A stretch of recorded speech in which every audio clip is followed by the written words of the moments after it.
ranar hawan idi akwai wani malami wanda ya gwamnatin Kwatatas cewar karamar hukumarsa ta Jega babu wani abin a zo a gani bayan manyan kuɗaɗe da wannan gwamnati ta karɓa akwai kuma haƙƙin karamar hukumar Jega amma duk da haka ba su ga komai ba. Me honorable zai ce? Saboda tambaya yayi kuma ya ce yana son a bashi amsa. To kuma ba za a bashi amsa a nan gidan rediyo ba ko a Facebook ba. Amma insha Allahu yau muna Laraba, gobe Alhamis, insha Allahu ranar Juma'a ko Asabar za mu je gidan malam bisa ga mutunci kamar yadda ya jefa mana tambaya bisa ga mutunci. Za mu je mu yi mai gaisuwar sallah kuma za mu ɗauki malam cikin hikima nuna mishi abin da ya tambaye mu a cikin garin Jega. Kikaka ana wata ga wata yau ake yin ta raman miya tsokani mai nace kun ce a'a to sai ya kenan IMS ce raba gadama IMS online TV nake nufi zakekiyar zakakalar zazzakar tashar da aka zakulo aka kuma gina bisa kyakkyawan tafarki da tubali daidai da manufofin al'umma lallai ba shakka shin ina wanda ya tafi to ya dawo wanda ya shirya ya fasa wanda ya tsaya to ya zauna wanda ya zauna kuwa to ya saurara kafar yada labarai ta IMS shakundunce komai da ruwanka ɗaya a cikin dubu don haka kai mai zaman jira kare jiran tsaki ƙara zama kuma ka ƙare shirin shan mamakin ganin yadda kiyashi zai jawo gawar giwa nan ba da jimawa ba. IMS Online TV wato Information Management Service birnin Kebbi korama ce mashayar kowa masu gaskiya kamar littafi. Kuka sauke biyar tashar mota yayi ga al'ummar Kebbi sabuwar zakatariya shine yayi mu je jihar Kebbi ga haske ta ko'ina so da yayi ga al'ummar Kebbi ga hanyoyi a karkara gwamna yayi. Jama'a assalamu alaikum wa rahmatullahi ta'ala wa barakatuhu. Daga wannan gidan radio mai albarka muke wa al'umma barka da sallah, barka kuma da kasancewar mu tare daidai wannan lokaci kamar yadda muka saba bisa al'ada. Honorable Abubakar Muhammad ABK marubucin mai girma gwamnan jihar Kebbi. Mun sake zama da shi a daidai wannan lokaci domin tattauna su batutuwa masu dama. Honorable ayi sallama da masu sauraro. Jama'a assalamu alaikum kuma barkamu da sallah. A yau ma cikin iyawar Allah da ƙudurarsa ga mutare da honorable domin zai fashin baki kamar yadda ya saba bisa al'amuran siyasa. Ranar hawan idi akwai wani malami wanda ya gwamnatin Kwatatas cewar karamar hukumarsa ta Jega babu wani abin a zo a gani bayan manyan kuɗaɗe da wannan gwamnati ta karɓa akwai kuma haƙƙin karamar hukumar Jega amma duk da haka ba su ga komai ba. Me honorable zai ce? So game da abin da zan ce game da abubuwan da suka shahi abubuwan da batutun da malamin addinin musulunci yayi wanda muke ganin kimarsa da darajarsa a garin Jega ba raddi zan masa ba kuma ba shawara zan bashi ba. Wannan ba magana ce ta raddi ba ba kuma magana ce ta ba da shawara ba saboda tambaya yayi kuma ya ce yana son a bashi amsa. To kuma ba za a bashi amsa a nan gidan rediyo ba ko a Facebook ba. Amma insha Allahu yau muna Laraba, gobe Alhamis, insha Allahu ranar Juma'a ko Asabar za mu je gidan malam bisa ga mutunci kamar yadda ya jefa mana tambaya bisa ga mutunci. Za mu je mu yi mai gaisuwar sallah kuma za mu ɗauki malam cikin hikima nuna mishi abin da ya tambaye mu a cikin garin Jega. Domin yanzu da zan zo in ce maka a cikin garin Jega an gyara motar fire service, an gyara musu roundabout, an gyara makarantun ne saboda ga baki ɗaya ƙananan hukumomi 21 babu inda ƙaura bai yi aiki ba. Idan muka ɗauki ɓangaren education, idan muka shiga makarantun nan su akwai makarantun nan da ƙaura ya yi, akwai wa'anda ya gyara, an kai kujeri duk akwai. To idan aka faɗa anan tayi malam ba zai gamsu ba. To amma bisa ga mutunci da mutuntawa irin wannan malamin ya kamata mu je mu nuna masa in ya aminta yana so ba tilasta shi muka yi ba. Yanda ya zo ya faɗa a duniya ya ce bai ga wasu abubuwa da aka yi ba duk da kuɗaɗen da ake samu. Har ya zo ya yaba wani ɗan majalisa shi ya ga nasa. Ta yi kila idan ya fito da sahe baya ganin na kowa sai na wannan ɗan majalisan. Mun yi mai uzuri akan baya gani. Ka san idan mutum ya ce shi bai gani ba to sai ka yi mai uzuri akan bai gani ba. In yanzu mutum ya yi tsaye ce wallahi bai ga wancan abin ba zaka ce to shi kenan tunda baka gani ba. To za mu je idan ya aminta mu gwada mishi ayyukan da mai girma gwamna yayi a cikin karamar hukumar mulki ta Jega. Wannan zai zama hujja gare mu, zai zama hujja gare shi. Idan kuma malam bai aminta ba ya ce shi ba zai je ba, to kaga mun samu shaida cewa malam ya ci mutuncin gwamnati, kuma kaga cin mutuncin gwamnati ga malami ba daidai bane. Yanzu da za mu zo mu faɗi abubuwan da ƙaura a garin Jega a media malam ba zai gamsu ba, amma idan muka je ga mu ga malam ga ayyukan ƙaura. Matsayin ku na sojojin gwamna, matsayin mu na masu kare mutuncin gwamna, na rundunar kare mutuncin gwamna, da ni da Zaidu Bala Koha Sabuwa da Umar Anaci da Babangida Fele da Dr. Jikan Dedi za mu yi ƙoƙari mu je mu gwada mishi ayyuka. Idan kuma har malam ya ce a'a bai zuwa, ba zai yadda a gwada mishi ba, kaga mun samu tabbaci da hujja malam ya ci mutuncin gwamnati kuma ya yi kuskure. To za abin da za ku nuna mai sun yi daidai da alƙalaman kuɗin da ya ce ƙaramar kuma Jega ta karɓa zagon wannan ƙasa da shekaru 2 na mai girma gwamna? Ai duk wa'annan abubuwan da duk yake so in ma yana da wata tambaya za mu tambaye shi, malam dame kake so ka sani game da gwamnati ƙaura?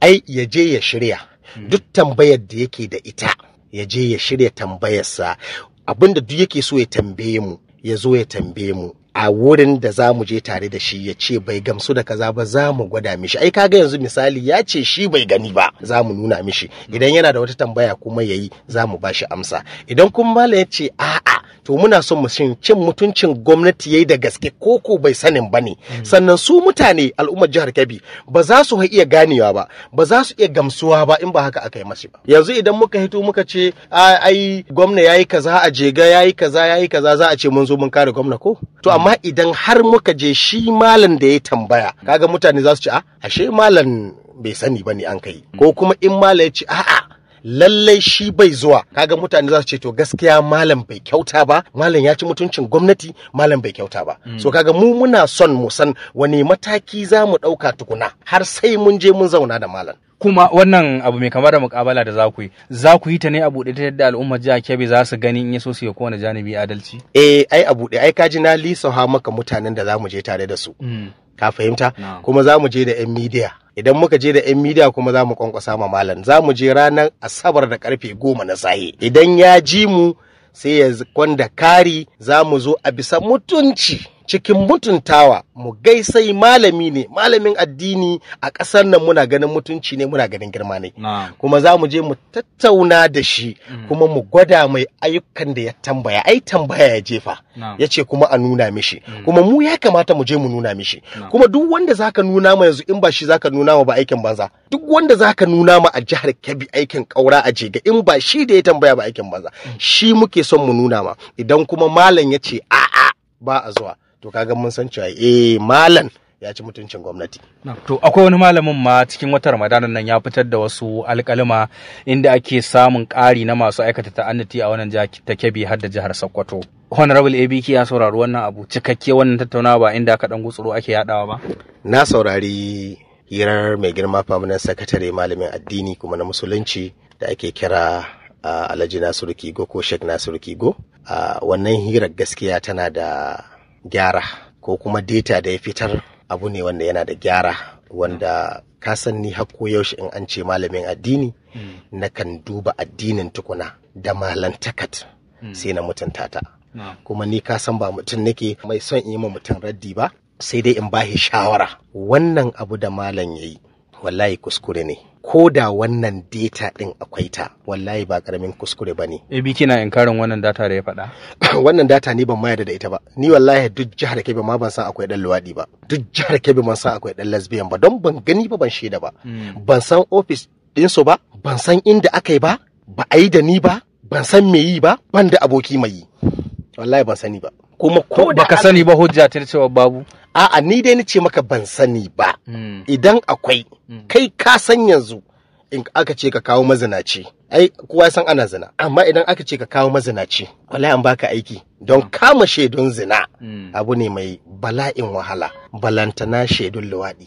Ba ganin yadda ya fito da wannan alƙalima da ya tattaro yayi abin ne cikin ilimi, misali a ilimance ya samu sahihan bayanai daga inda aka fito da kuma inda ake da haka ya bayyana har gashi ana samun karuwa domin an karar da mutane ko gwamnati na dauki mataki? Ai babu ilimi, saboda abin da yasa ba ilimi shi da kansa ya ce bayan ya gama wata lacca makamanciyar irin wannan da ya faɗa, ya ce akwai waɗanda suka bi shi a gida suna neman data na wannan abin, ya ce bai ba su. Kaga ba ilimi a ciki, maganan ta koma tatsuniya. Idan ka faɗi magana ya kamata ka kawo hujja. Yanzu ba mun yi dan Bello ba?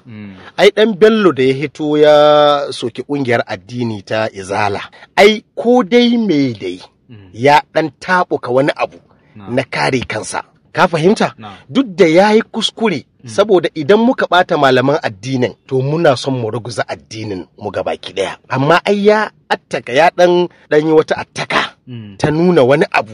Yanzu mu koma kan alƙalman shi Nasir Kigo menene inkarinka game da wannan kalamai da aka gaskiya wayannan kalamai ni ina ba shi shawara ya gaggauta janye su domin maganganu ne wayanda ko dan jihar Sokoto ko dan jihar Zamfara ya ji rayuwarsa za ta ɓaci domin jihohin nan namu guda uku uwa ɗaya uba ɗaya muke da su sannan ba maganganu ne da za a yi alfahari da su ba ko da akwai su balantana ba mu yadda da su ba kuma gwamnatin jihar Kebbi ta ƙaryata wannan zancen kwata-kwata ba ta yadda da shi ba domin cin mutunci ne wa jihar mu a ce muna kuri da ƙasar Abdullahi Gwandu muna da maluma na addini ana karantar da mu tarbiyya muna mutunta malamai musamman gwamnati gata mai girma gwamna tana mutunta malamai tana mutunta addinin musulunci tana mutunta komai bangaren yan ɗariƙa bangaren yan izala kowa ana ba shi haƙƙi ne gwamna yana yi da kowa yana son a zauna lahiya a zo a yi mana irin wannan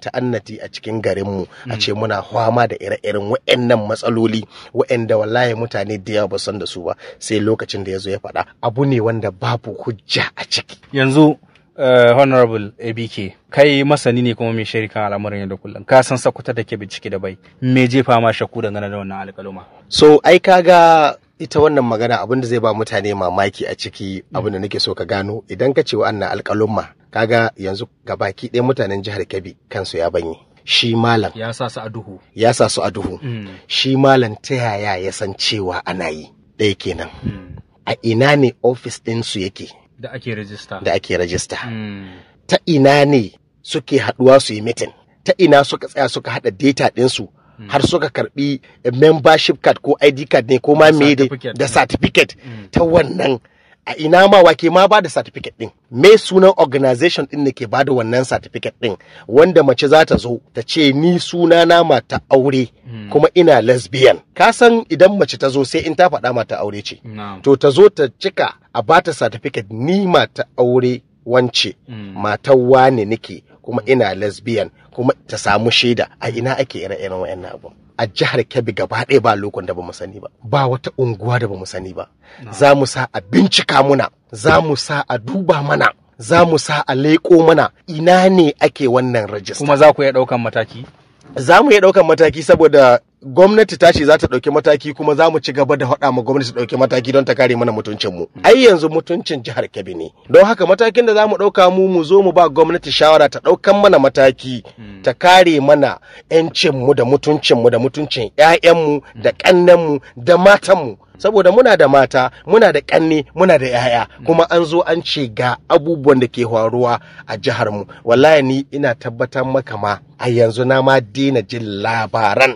ire-iren wa'annan abubuwan amma mun san cewa ana zinace har da matan aure shi ma ana cewa ne don baka da shaida baka gani ba amma wanda ya gani shi yana da shaida amma dai ni ban gani ba shi ma ana cewa ne amma dai wannan wallahi alhaji an daɗe ni rabon in ji ire-iren wa'annan kalamai to yanzu da ƙarshe wannan rabon menene kiranka To kirana da zan yi musamman ga maluman addini domin duk abubuwan da muka taba yau mun taba su ne akan bangaren maluman addini. Na ɗaya mu yi magana akan malamin Jega da kuma malam Nasiru Kigo. Duka kaga abu ne wanda ya shahi malamai. Kuma malaman nan muna kare mutuncinsu kuma ba ma son mutuncinsu ya tabu. So shawarar da zan basuwa duk lokacin da malamin addini zai yi magana wadda ta shahi abinda ya shafi mutuncin jiha da gwamnati to a dinga tsayawa a tauna akwai wani abu da na manta duk da ban so in faɗa ba a lokacin da kahin malam yayi wannan magana a jiyan Jega Alhaji Kabiru Labbo Jega ya gayyace mu Jega mu ka je aka yi ba da tallafi aka ba da shinkafa da kuɗaɗe. To kuma kusan in ce duka ya game al'ummar Jega. Ya ɗebo 'yan Izala Jos, 'yan Izala Kaduna, 'yan Ɗariƙa, 'yan Kabu-Kabu, 'yan duka ya ɗebo. Kowa dai da ɗan abin da ya sauƙaƙa. Wannan empowerment ɗin ka san idan akwai 'yan adawa ga gari. yana iya zama musu damuwa da matsala, to sai aka shirya mana wannan na ranar idi a zo a rusa wannan a kuma yi maganganun siyasa, domin idan ka yi magana ka ce gwamnati ka yi maganan siyasa, wanda idan aka je hilin idi an je wuri ne na ai huɗuba da za a tuna ma mutane su tabbatar da cewa abubuwan da suka koya a cikin watan Ramadana sun ci gaba da wannan tarbiyya ta Ramadana, kada a kauce mata, 'yan mata kada a je a yi wasu abubuwa ba daidai ba, samari kaza. Kawai sai aka zo ana ba mutane labarin siyasa, ana cewa gwamnati ba ta yi komai ba. So kaga ina kira ga malamai da su dinga tauna maganganunsu, kuma wallahi baki yakan ɗaure wuya, domin wata rana mutum zai faɗi maganar da za ta wahal da shi. Ba ma son gwamnati ta kama malamai mataki, kuma ba ma son matasa masoya gwamnati su ɗaukar malamai mataki ta inda malami zai iya zuwa wani wuri a jehe shi ko a wulakantar da shi, kamar da muke gani a social media ma yanzu wani ya zo ya zazzage malami, ya gaggaya malami magana. So dan Allah malamai su kama kansu, abinda bai kamata su yi magana a kai ba, dan Allah kada su yi magana a kai, domin kare mutuncin addinin da kansu da kuma gwamnatinmu. Wannan shine shawarata. Madalla da wannan gamsasshiyar tattaunawa da muka yi tare da Honorable Abubakar Muhammad ABK, mai sharhi kan al'amuran yau da kullum a wannan jiha ta Kebbi, inda ya yi hira ta musamman goron sallah ga al'ummar jihar Kebbi. Muna fatan an ji daɗin kasancewa tare da mu, sai kuma wani lokaci bisa al'ada. A madadin kowa da kowa da dukkanin abokan aiki da suka kama ganin wannan shirya zo muku tsaf, sunana Umar Kofar Na'isa. Barkanku da sallah.